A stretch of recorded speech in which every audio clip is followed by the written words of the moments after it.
Criminals are no longer allowed to live among society.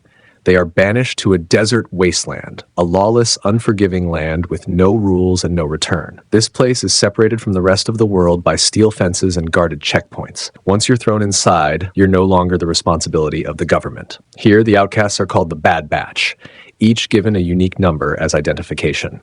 In this cruel desert, two main groups have emerged. One group is made of people just trying to survive. The other, cannibals.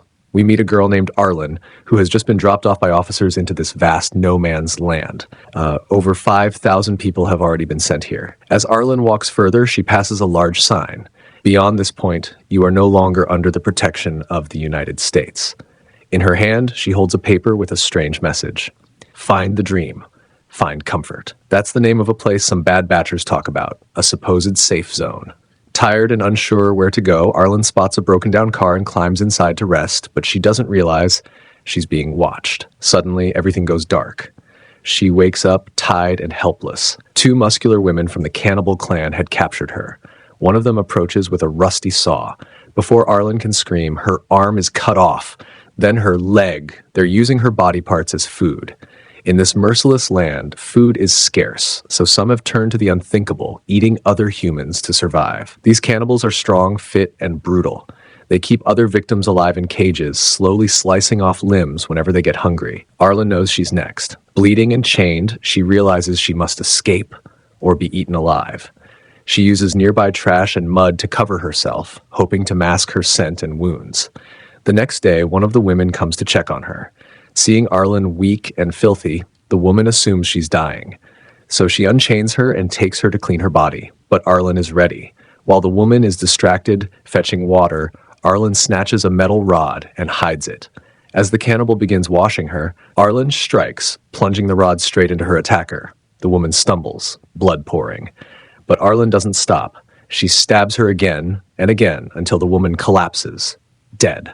In the middle of a land with no mercy, Arlen just earned her first taste of survival. After killing the cannibal woman, Arlen begins to crawl away from that horrific place. She's weak, alone, and missing a hand and a leg, but she's not ready to die here. As she drags herself through the scorching desert, she spots something. An old skateboard lying in the sand. Using it to prop herself up, she begins to roll forward slowly, inch by inch, across the blistering dunes. But the sun is unforgiving. The heat drains her. Hunger gnaws at her. Her throat is dry as dust. Eventually, her strength gives out. Arlen collapses, unconscious. Far away, a man watches from a distance. He lives alone in the wasteland, an old hermit with no allegiance to either comfort or the cannibals. Too old and quiet to be a threat. He's survived here, unnoticed. The man approaches Arlen and silently lifts her into his ramshackle cart. He wheels her for miles across the desert, finally arriving at the gates of comfort, the only semblance of civilization in this lawless world. He drops her off, wordlessly, and vanishes back into the sands. 5 months later, Arlen has found a new life inside comfort. She now walks on a prosthetic leg, living in a small home of her own. Comfort is unlike the rest of the desert. It has shops, food, medicine, and people who live like it's a forgotten piece of the world before. But even now, Arlen is haunted by her trauma. She stares at herself in the mirror, imagining what life might have been like with her hand and leg still intact. The pain burns inside her. Elsewhere, deep in the desert, we meet a small family of cannibals. At the center of it is Miami Man, a tall, intimidating man covered in tattoos. But behind the hardened exterior is a devoted father and a gifted artist. He spends his time drawing sketches of his beloved daughter and wife. Despite his love for them, Miami still lives by brutal survival. He kills a young girl he had taken prisoner, chopping her into pieces to feed his family. That night, they sit down for dinner like any other family, except for what's on the plate. Back in comfort, Arlen is consumed by anger. She can't forget what the cannibals did to her. The rage inside her finally erupts. She picks up a gun and decides to take revenge. There's a secret exit from comfort, and she uses it to sneak out into the desert once more. Meanwhile, Miami Man's wife takes their daughter out to scavenge through an abandoned junkyard. They're looking for supplies, unaware of what's coming. From a distance, Arlen spots them. She watches carefully, senses sharpened. The moment she realizes they're cannibals, she doesn't hesitate. She marches forward with her gun raised. Miami's wife begs for mercy. "Please, I've never hurt anyone," she pleads. But Arlen's voice is cold. I begged too, she snaps. They didn't care. They took my hand. They took my leg. And with that, she pulls the trigger. Miami's wife falls to the ground, dead. Her daughter stands frozen in silence, too young to fully understand what just happened. She doesn't speak, doesn't cry. Arlen stares at the little girl. Her anger fades. She feels something she didn't expect. Pity. Instead of leaving her behind, Arlen picks her up and takes her back to Comfort. The old hermit sees them walking together, silently observing from a distance. Inside Comfort, the little girl sees a stuffed rabbit in a shop window. Her eyes light up. Arlen buys it for her without saying a word. Later, she takes the girl home. Far away, Miami Man is growing anxious. His wife and daughter are late. He walks into the desert, retracing their steps until he reaches the junkyard. There, he sees his wife's body, torn and lifeless, being eaten by crows. His heart drops.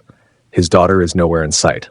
Suddenly, he spots someone, the old man, quietly picking through the junk, minding his own business. But Miami's blood is boiling, and now he's ready to find whoever did this to his family. Miami holds out a sketch of his daughter to the old man and asks, "Have you seen her?" The old man studies the drawing. Then, with a calm smile, he replies, "I'll tell you, but only if you do something for me first." Miami narrows his eyes. "What? Draw me." Miami has no choice. He agrees. Sitting down, he sketches the old man's portrait with practiced hands. Once it's done, the old man flips the sketch of the girl over and writes 2 words on the back: "Find comfort." That was the clue. His daughter was inside Comfort, the place no cannibal was allowed to enter. That night, Arlen brings the little girl into a nightclub inside Comfort. This wasn't just any club. It was run by Dream, the wealthiest and most powerful man in Comfort. To the people here, Dream was a legend, a hero. He ruled Comfort and also ran its underground drug trade. But his drugs weren't ordinary. They made people feel like they were floating through another world, a dreamscape. That's why they called him Dream. At the party, Dream offers his magical drug to everyone. Arlen takes it too. As the drug seeps into her system, her surroundings melt into a surreal dream. Meanwhile, the little girl's stuffed falls to the floor. She goes to pick it up and unknowingly wanders away from Arlen, right into Dream's arms. He picks her up and takes her away, vanishing into the party crowd. When Arlen realizes the girl is gone, she panics. But the drug clouds her mind. Everything feels hazy, bright, and unreal. In that dazed state, she stumbles out of Comfort, searching aimlessly for the girl. She doesn't even notice that Miami Man is quietly standing behind her. By morning, Arlen wakes up in the middle of the desert, far from Comfort. Her head throbs as the effects of the drug wear off. She looks up to see Miami standing beside her, holding her prosthetic leg. Without it, she can't walk. He crouches down, showing her the sketch of his daughter again. "Have you seen her?" he asks. Arlen hesitates. Then she lies, "No, I haven't." But Miami sees through her. Comfort is forbidden to cannibals. If he tries to enter, he'll be shot on sight. So he makes Arlen a deal. "I'll let you live," he warns, "but you will bring my daughter back to me. If you don't, I'll find you, and I'll end you." Arlen, scared and trapped, agrees. The two of them set off together toward Comfort. On the way, they cross paths with another cannibal man, a rough loner with a sinister smile. He offers them fuel for their journey, but only on one condition. "Let me eat the girl's foot," he says casually, pointing at Arlen. Miami clenches his fists. The man pulls a weapon and threatens to kill them both. But before he can act, Miami hurls a knife straight into his chest. The man falls dead, instantly. Miami takes his supplies and, without hesitation, chops off one of the man's hands to carry with him for food or trade. Then they continue their journey toward Comfort. But the desert has one last trial for them. A massive sandstorm rolls in from the horizon, turning the sky yellow and thick. The storm forces them to stop. They set up a tent and wait it out, stranded in the middle of nowhere. Inside the small shelter, they share a quiet moment.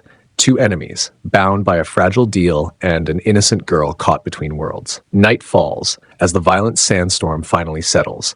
Inside the tent, Miami quietly takes out the severed hand of the cannibal man they encountered earlier, his dinner for the night. As the wind howls softly outside, Arlen looks at Miami and finally asks the question that's been on her mind. "How did you end up here? How did you become one of the Bad Batch?" Miami sighs and leans back. "I came to America when I was just 16. I crossed the ocean on a boat, but I didn't have papers. I was unauthorized. So they sent me here, to this desert." There's silence between them. Both had suffered. Both had lost pieces of themselves, physically and emotionally. That night, something shifts between them.